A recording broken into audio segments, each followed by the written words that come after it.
So, welcome, Jyoti. How did Osho come into your life? How did Osho catch you? And how did it come next?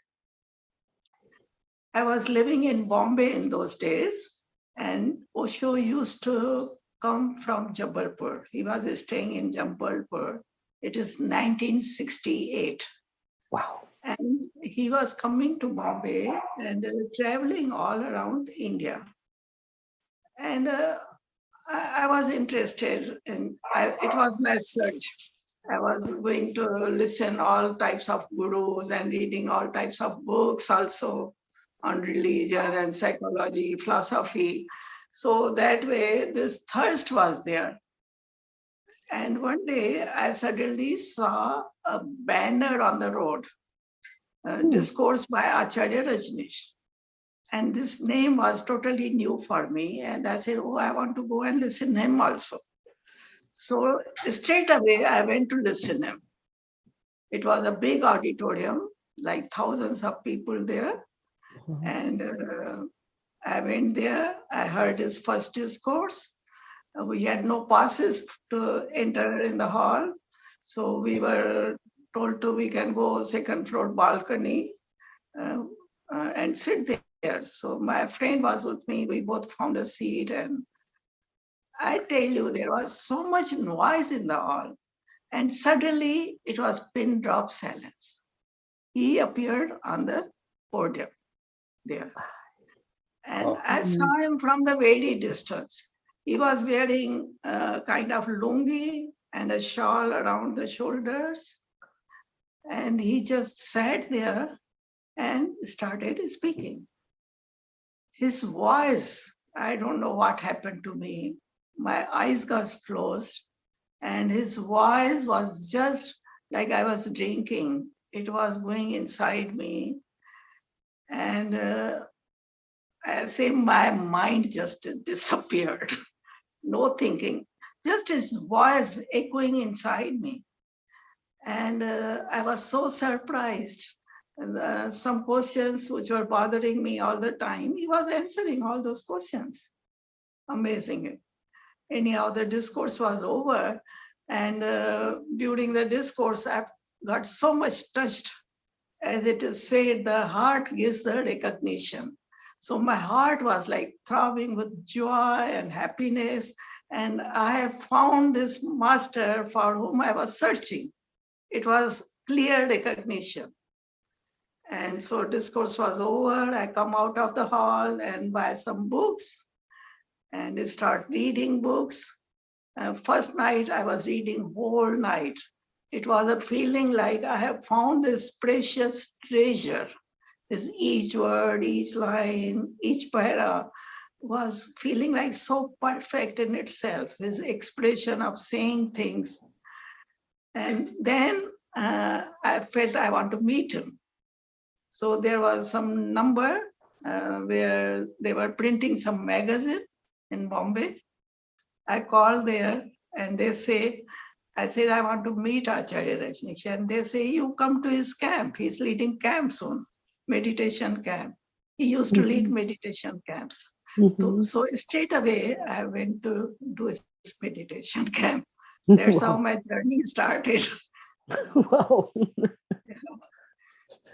Was it in Mount Abu? No, it was a place called Nargol near Surat in Gujarat. It was seashore. Very beautiful place. We have this little documentary, Rising Moon. There is a shot from this place. Okay. The trees are there. Yeah, it was very beautiful place. So I went to do this camp. I want to share my first experience. Camp opening happened in the evening. He gave one discourse. And something happened to me listening his discourse. Like everything inside was like some turmoil started. I couldn't understand what is happening to me. I can say it was a kind of like death experience, like he's pulling my breath out. It was something like that. I couldn't sleep all night. And next morning, again, there was discourse and announcement was there that we can ask any question. He will answer our questions. So somehow I put my experience in words and give away this paper. The person was there who was collecting questions from everybody. That time there was a small, like a makeshift podium. He came and sat on that. He used to sit cross-legged at the time. And all this bunch of papers were given to him.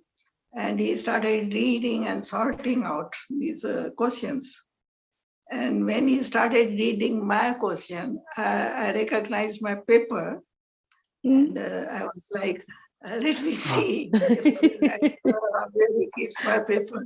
And reading my question, he started looking at the audience. From the left, he went like this, looking at everybody. And when his eyes came on me, it was like, she's the girl.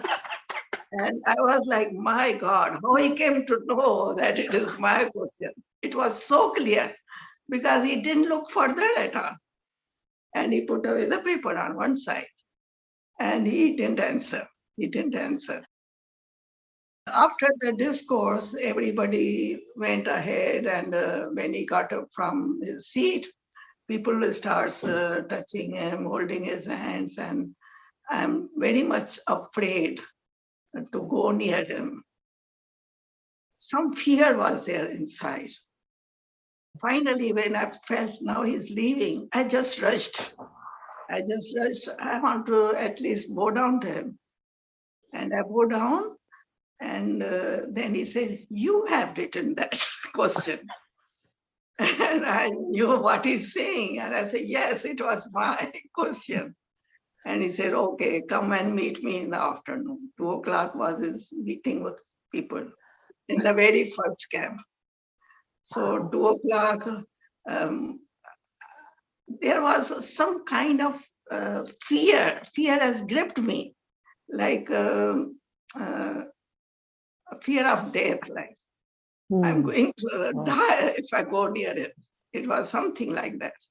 And I went there, and there was quite a people. Line was there. So I relaxed. I'm not alone. Many people have come to meet me. So one by one, a person is sent in his room, and slowly line is moving forward. And a woman ahead of me went inside, and I just peeped from the window to see how to meet this person. And she went. I saw he sitting on a sofa, and this woman goes and sit near his feet on the carpet there, and goes down and start talking. I said, okay, this is the way. So when my turn came, I went in, and he just stretched his arms like this. And I forgot everything. I just came and hold his hands. And he made me sit on the sofa near him. He made me sit there. He held one of my hand, and with the other hand, he was rubbing my spine. Maybe just a couple of minutes. Slowly, he was like rubbing my spine. And everything settled down inside. Whatever was happening, some energy phenomena, everything settled. And I became like a normal person. Then he just asked me a few formal things. What are you doing? From where you have come? What's your name? And then he says, will you do my work? I don't know what his work is. No idea. And I said, yes, I will do your work.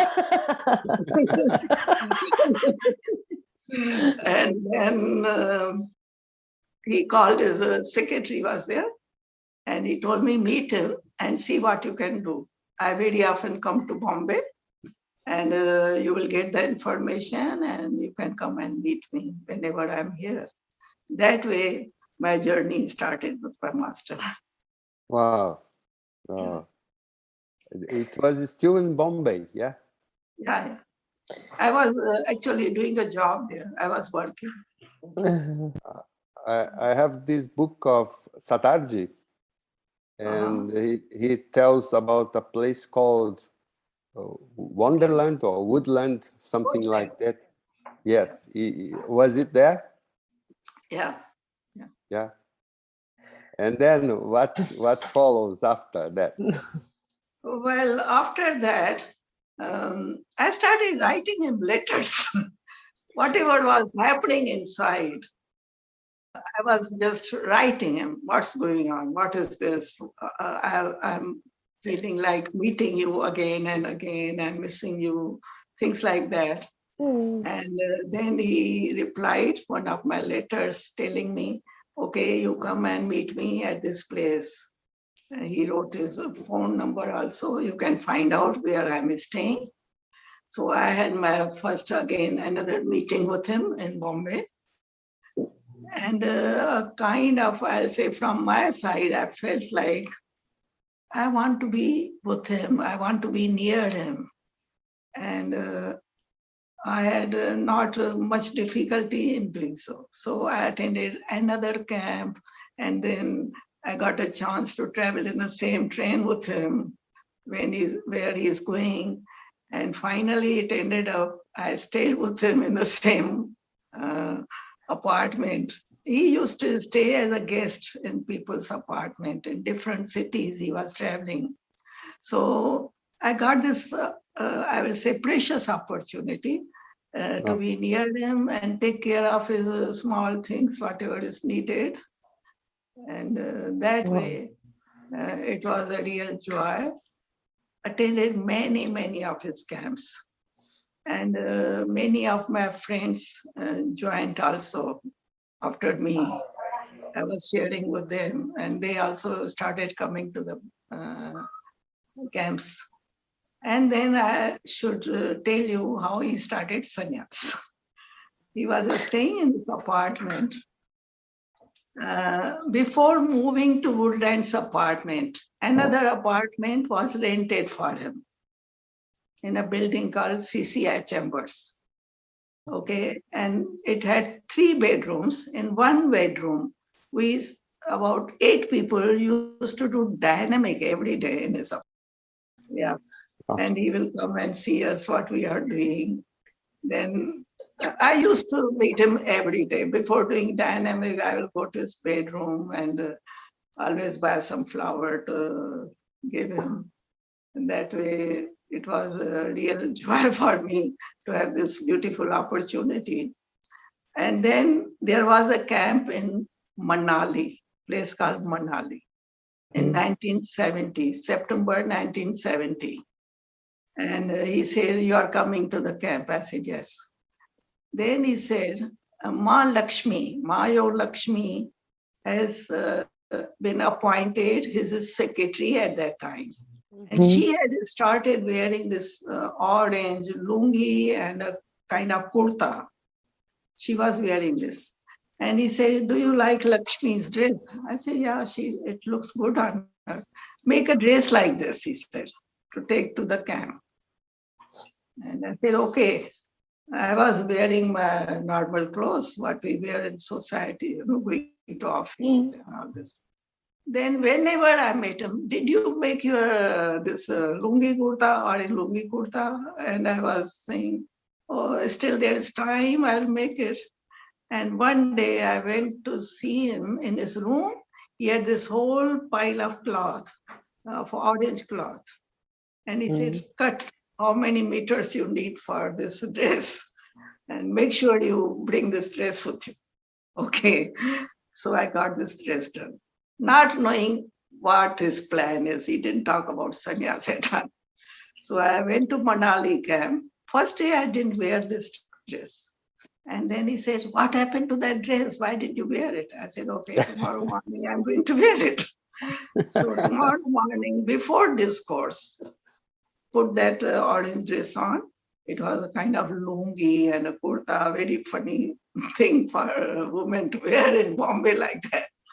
And I went to see him in his room to show him, okay, I have come in this dress. And he came out of the bathroom and he looked at me and he said, wow, this dress looks very good on you. And my friend was with me, Veena. And he says, Veena, what new name we should give her? And I was like, new name for what? We didn't talk about anything, new name. And Veena, she says it came spontaneously from her mouth, Jyoti. And he said, yeah, that's good name, but it's not full. Okay, your name is Ma Dharma Jyoti. He said it. And I was just laughing, like what joke is going on? And he said, Dharma means religion, right? And she will spread my Dharma.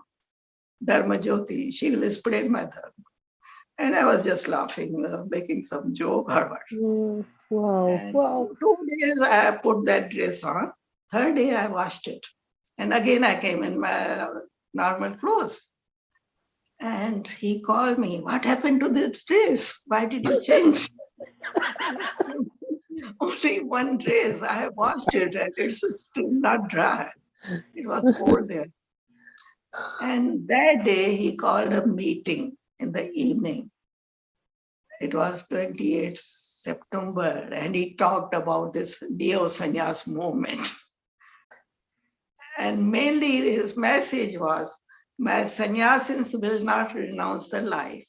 They have to stay at their home, they have to do their work, they should be financially independent, not depending on anybody for their food and stay.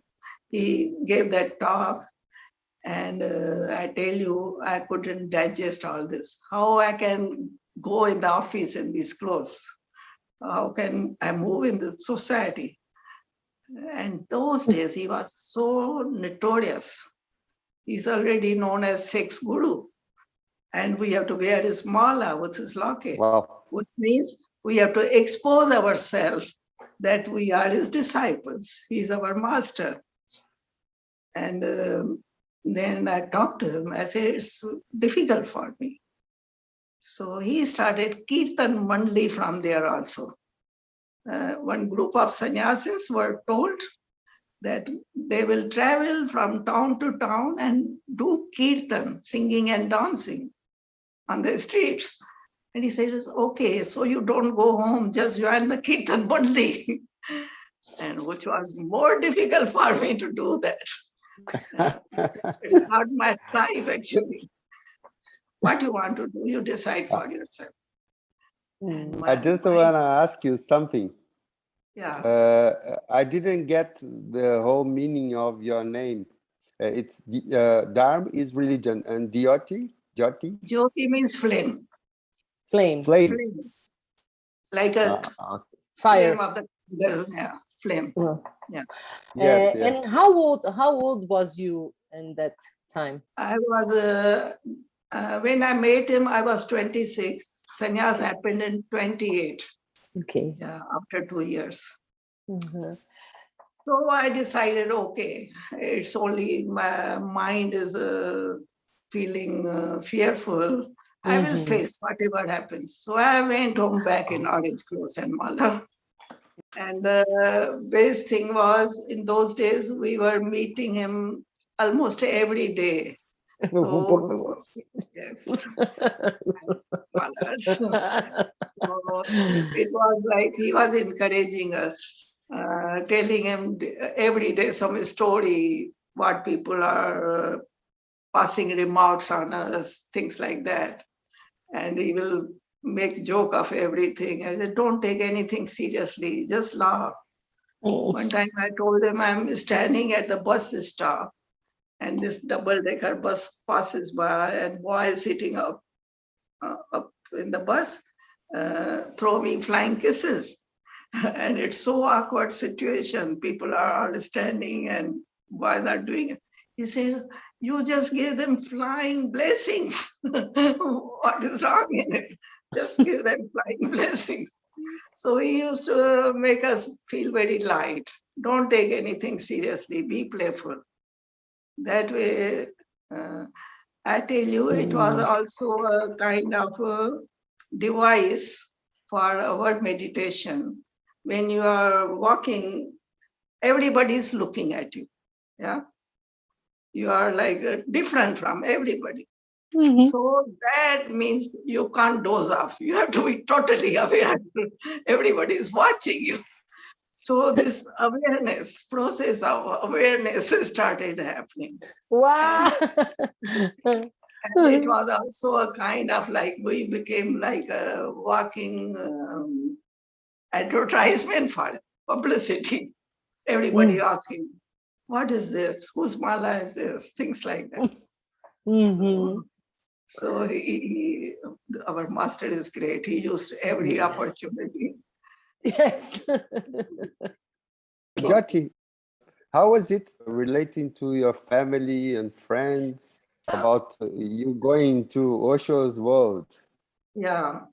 In my family, my father was, I will tell you here, he was very rare type of father. He gave full freedom to the children. Do what you Wow. feel like to do. He never controlled us. And from the very childhood, in name of religion, nothing was imposed on us. So we were like clean children, not going to temples or doing some rituals. There were no rituals at home at all. Okay. So that way, from very childhood, I lived a very free life. And I lived the way I wanted to live. There was nobody to say, what are you doing? Even when I went to home with orange clothes and mala, they were, of course, surprised. Disciple of Osho, listening him. My father used to listen him. I used to play discourse at home. He will listen it. So I said, okay, I have taken sannyas. And he was totally fine with it. But every day he will come with a story in the evening because we were living in society and people will tell him different things about me, what your daughter is doing, what type of clothes she is wearing. But he was very blunt in answering everyone. And he will tell me, oh, somebody told like this, and I told like this. It was a kind of support from my father. One time, in those days, friends from abroad started coming to Bombay. And Ma Lakshmi asked me if I can make some arrangements for them to stay somewhere. So my father had an apartment which was totally empty. Just possession is given for that apartment. It belongs to us. So I told Lakshmi Ma, apartment is there. I can make arrangements for their sleep. We can arrange mattresses and everything. And maybe we can arrange, they can make our tea in the morning, but there is nothing more. And she says, this is more than enough. So this whole group of young, I will say boys and girls, in those days, a lot of hippies were coming to Bombay in 70s. And they were like hippie type people. So I asked my father, he said, great, they can stay in our apartment, no problem. So I take them there, they stay there. And then the secretary of that society calls my father. Who are these people you have kept in your apartment? Because neighbors are complaining. There were buildings opposite each other. So opposite building neighbors are saying, these people are naked in their home. They walk just naked. They don't wear clothes. So my father was called. Too much freedom. Too much freedom. Who are these people? And this is the complaint. So at least put curtains on your windows. So my father says, tell these people to put their curtains. Why they are peeping in our apartment. We are not going to put curtains. We should keep their windows shut. So he was like that.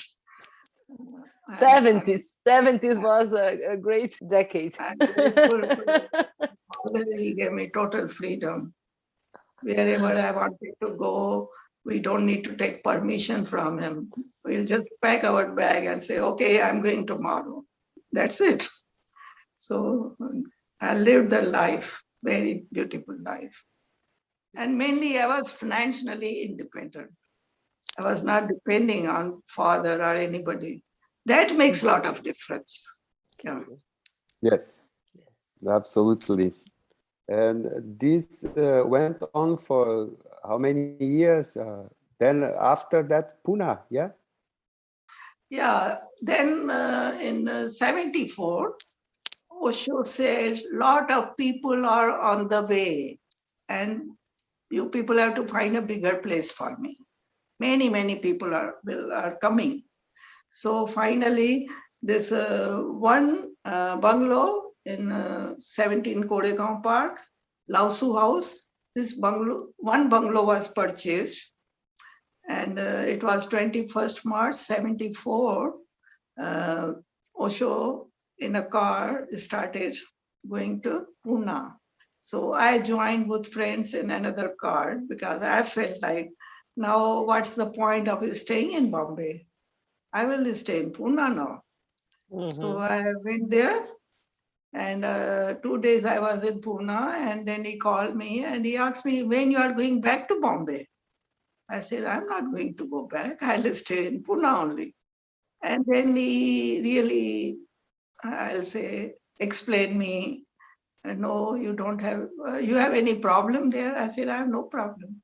So he said, stay at your home. And he wrote a name of the center for me. You can run the center, whatever I will speak here, that recording will be reached to you by next day. So do my work in Bombay and continue your job. No need to resign now. So that way I stayed 5 years in Bombay. I moved to Pune in 79. He told me when the right time will come, I will invite you to Pune. So in 79, March, 21st March festival, I went for 4 days only. And Lakshmi called me in the office and she said, I have a message for you. Osho says, now you're not going back to Bombay. And I was like, oh my God, I was waiting for this message all these years. 5 years. And I really didn't go back. I was on 4 days leave. I stayed 6 months and sending medical certificate to my office. I'm sick, I'm not coming. That way, 6 months I was there, and I had such a great time sitting with him every day. And he has started Energy Darshan. Outsiders were not allowed for Energy Darshan. I became like an insider, started working there. So 1 year, I was like, that was a very precious time for me, staying in Pune for 1 year before he left to America. And from there only, after 6 months, I sent resignation to my office. I didn't went back there. And that was a wise step I did really. I felt relieved. Yeah. Then you went to the ranch too? Yes, I went to the ranch also. Yeah. Everybody was getting message, now you go on your own. When Osho left for America, and I was waiting for my message. Okay, if I get the message, I'll just go to my home back. And I was called in the office and I was told, you are not going anywhere. You have to help here. I was working in accounts department. So you have to help in closing down the accounts. And after that, you can go to ranch. So I stayed there and finally time came and I arrived in the ranch after 1 year. And I stayed there all the time. When Osho came back to India, I came after 1 month. Again, we have to close down everything there before we leave. So life was very beautiful with him. I have no regrets. I have lived my life the way I wanted to live. Then I went straight to meet him in Manali. And he just was curious to know after he left how it was going there. I informed him. And then he said, now you go back to Pune and help there in Pune commune. And, This you mean Pune too? yeah, Pune too no, time. Pune started after he came back from world tour. Ah, okay, So, okay. I'm a bit lost in time. No. And Now from you. Italy went to Nepal and then Greece and whole world tour started. Yeah. Yes, I have this book about Again, the world tour. yeah, we And were just looking at the news every day from which country is deported. Every time there was deported yes, from here, deported yes. from there. Crazy, very And we crazy. were just waiting like when he's coming back to India. So you said, Jyoti, that you went to America to the ranch. How was your experience there? How long did you stay there? How was it for you? The whole thing, you know, the big When city. I arrived, again there also, I was put to work in accounts department, which was indoor work in the office. And we were busy in our work. 12 hours we were working, mornings, I think from 7 to 7 we were working. And I tell you, I was totally in ignorance, blissful. I didn't know what is going on. I had no idea. Till Osho spoke about it, I had no idea what is going on. We were just enjoying everything every day, having his darshan at drive-by, and then celebrations. He started speaking in his house, and we were watching video every day in mandir. So it was a kind of, I'll say, like explosion of energy there. People had so much energy. I used to climb mountains like I can't believe how I was doing it. It was like a totally energy phenomena. People working so much, and then in the they go for disco and dance, and everything was going on. And people were really very happy that they are here. We had a kind of like we are building our own city. So that idea was there, and everybody was putting their energy in it. And it was all the love for the master, people were doing it. So I won't say that I suffered at the ranch. For me, ranch was a beautiful place to be there. And everyone so much healthy, such a fresh air, such a good food, organic vegetables. We had our own vegetables. So in a way, life was, we were living in abundance. Life was very rich there. In all kind of things, abundance in. And then suddenly this all these things came out after Sheila left. And I couldn't believe like this was going on, and we had no idea. There was a lot of anger and from outside society, all politicians and priests were against.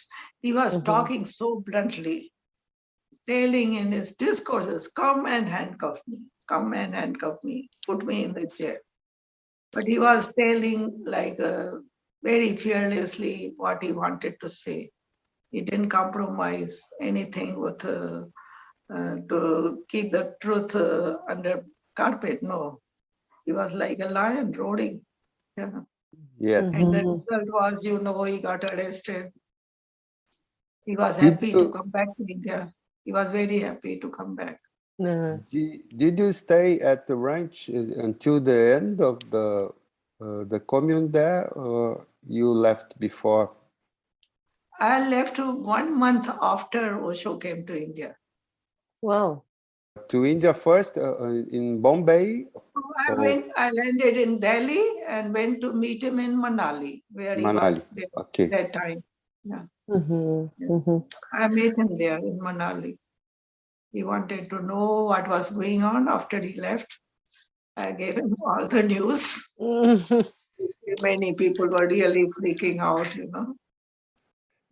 Yes, that was beautiful. And we just followed the whole world tour of Osho, yeah?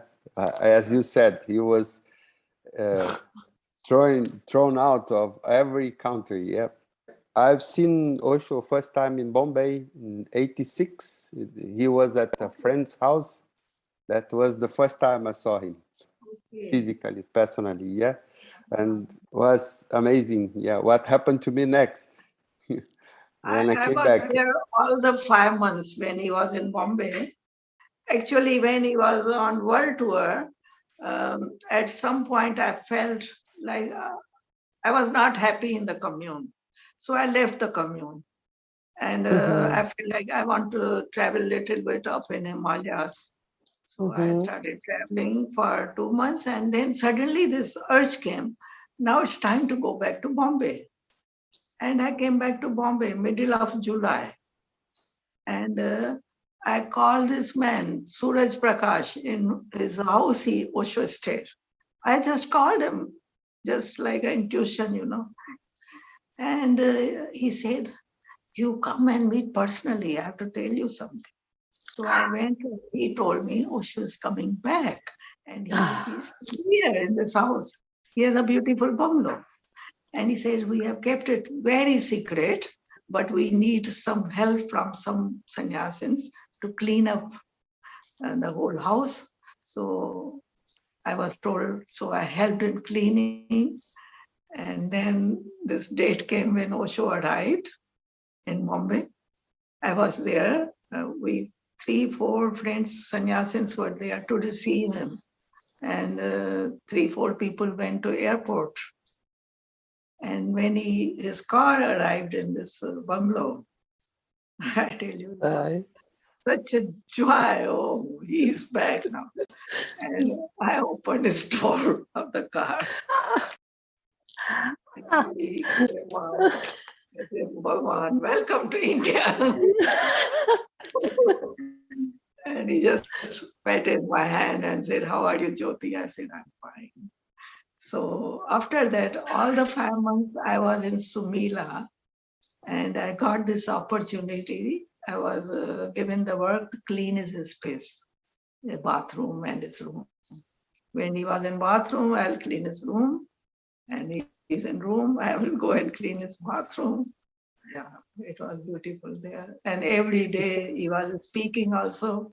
Space was very limited. People can't come every day to listen. After 4 or 5 days, their turn will come. But we who were there, team of kind of workers, we were there every day listening.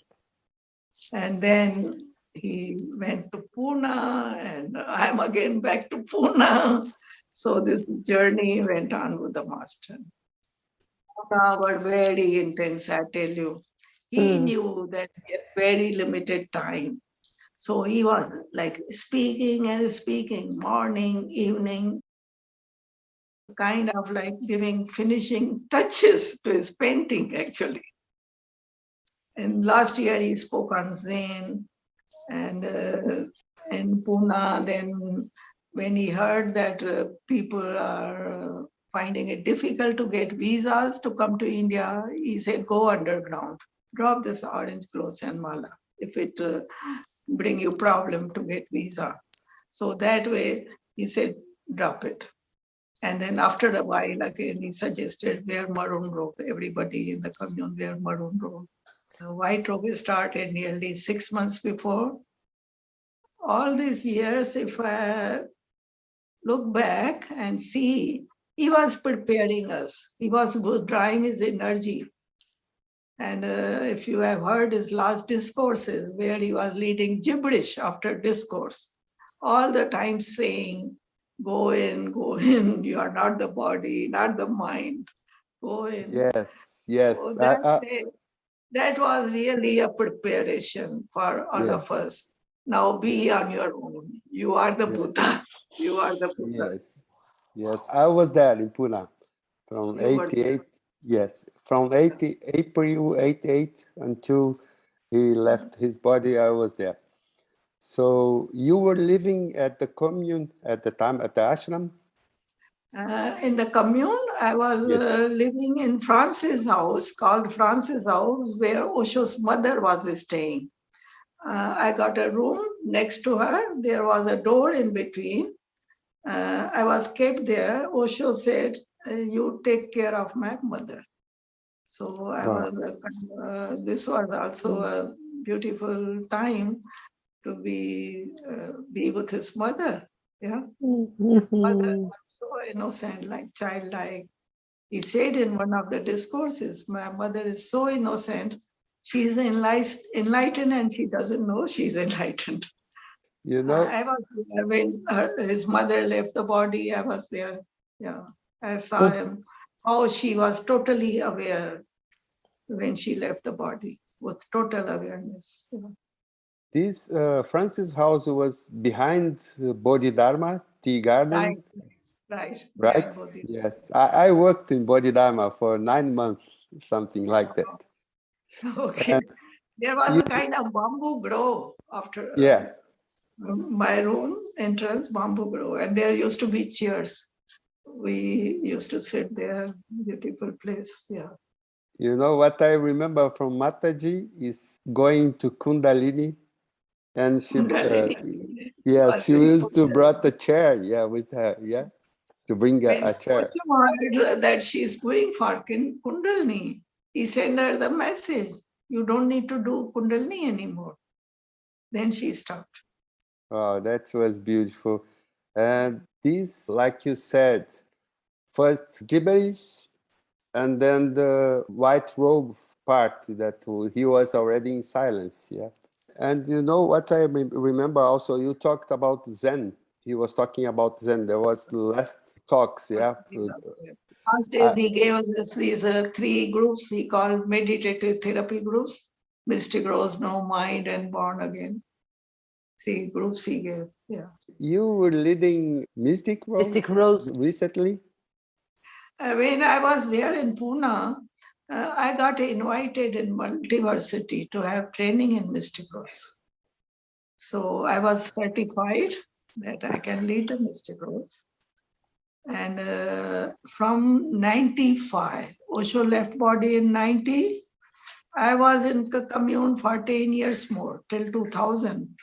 From 95 onwards, I started leading meditation camps in India. I was called in the office and said, "Now you share what you have learned from Osho." So I felt, okay, it's time. So I traveled a lot in India. During that time, I had this Mystic Rose training also. And Osho Dham was there already. I used to go there for leading meditation camp also. And in 2000, this strong feeling was there. Now it's time to move out of the commune. Of course, things were changing, and I was not comfortable with it.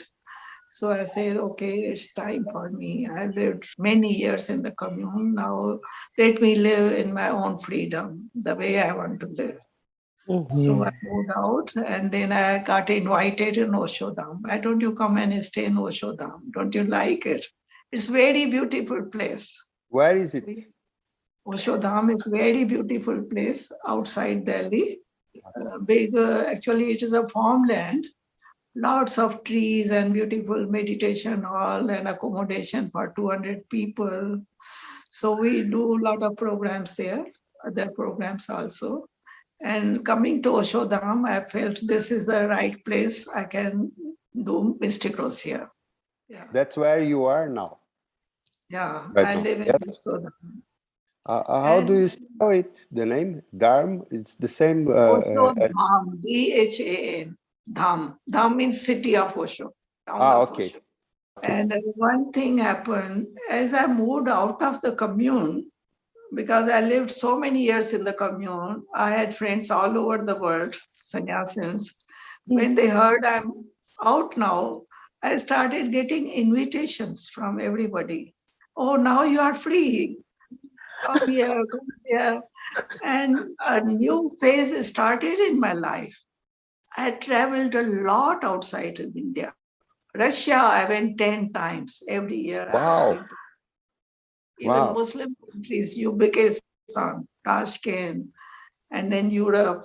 2 times I went to America also after that, touring in America. There are many centers there. So I traveled and I went Japan, I went Australia. Whosoever invited me, I went. I went to Greece also. You must come to Brazil. Yes. Now you must come to Brazil. I tell you what he said, will you work for me? He was doing all this mischief that time. Like if I look on my own, it's not possible. How all these embassies were giving visas and everything was so smooth. And at that time, I had this energy also. Energy and this kind of, you are very much in, okay, it's time to share, it's time to share.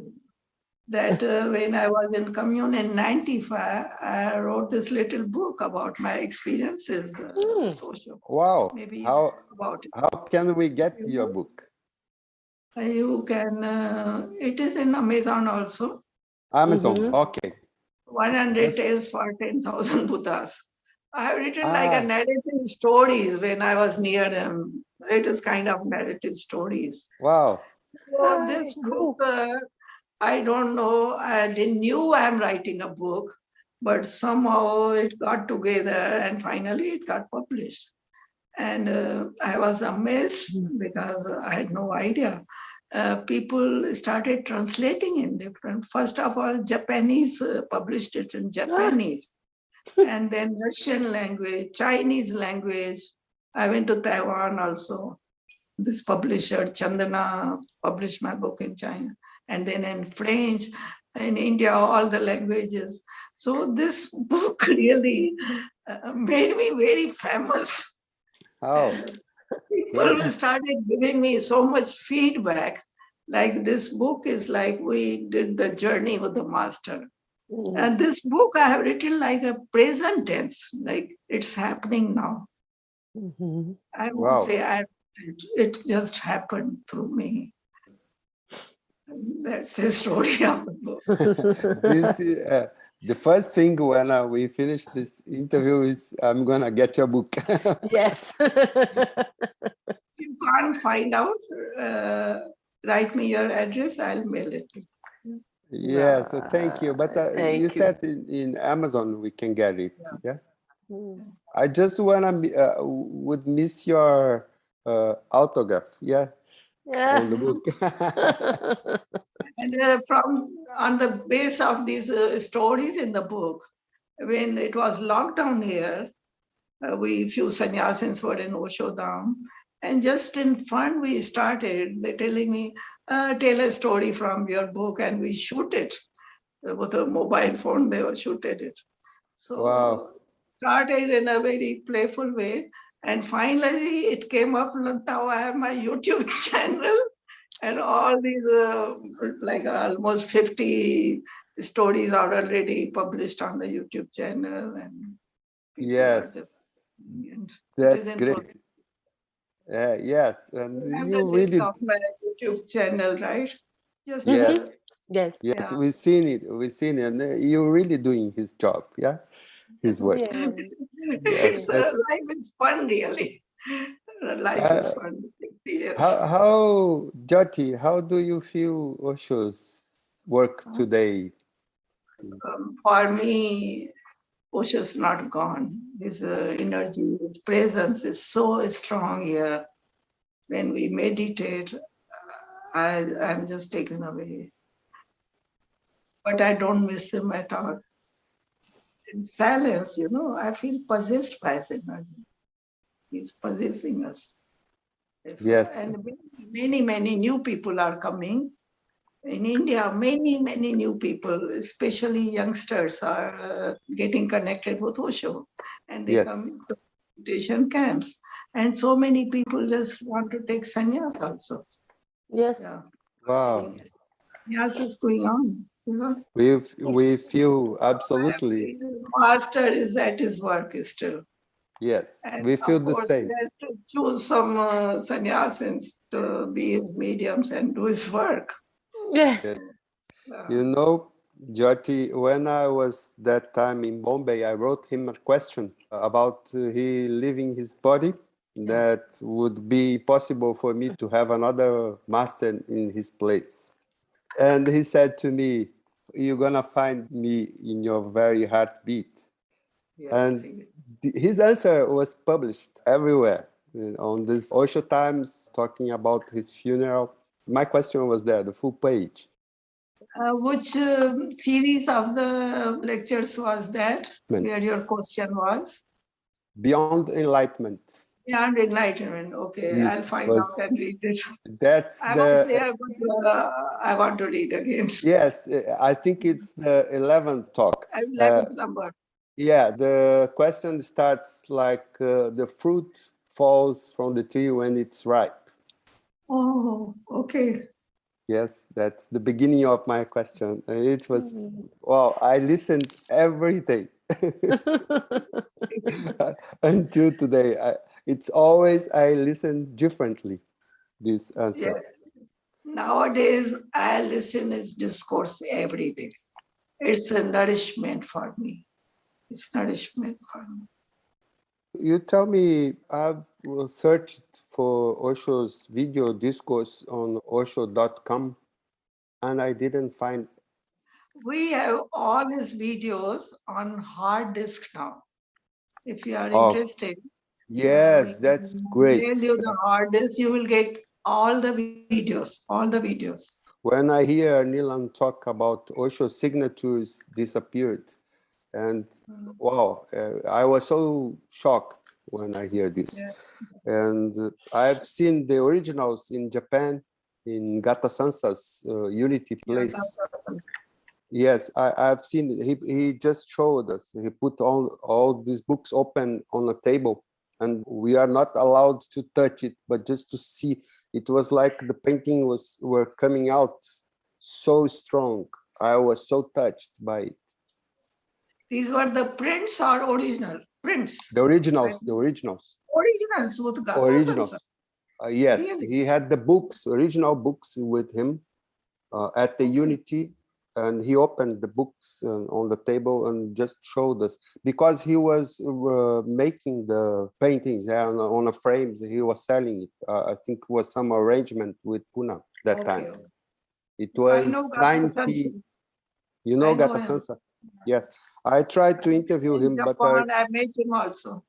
yeah, that's good. If you have his telephone also would be great, because I couldn't reach him. I know him, but I couldn't reach him. I want to ask him to talk to us too. So, Jyoti, maybe another day we do another part of this, but for now I think it's okay. It's Yes. okay. Yes, Yeah, we it was would a like. joy to see both of you and talk to you. It was. Yes, for us too. Thank Very you very much. precious, very, very, very precious. Thank you so much. Thank you, beloved. Thank you very much. Mm. Bye.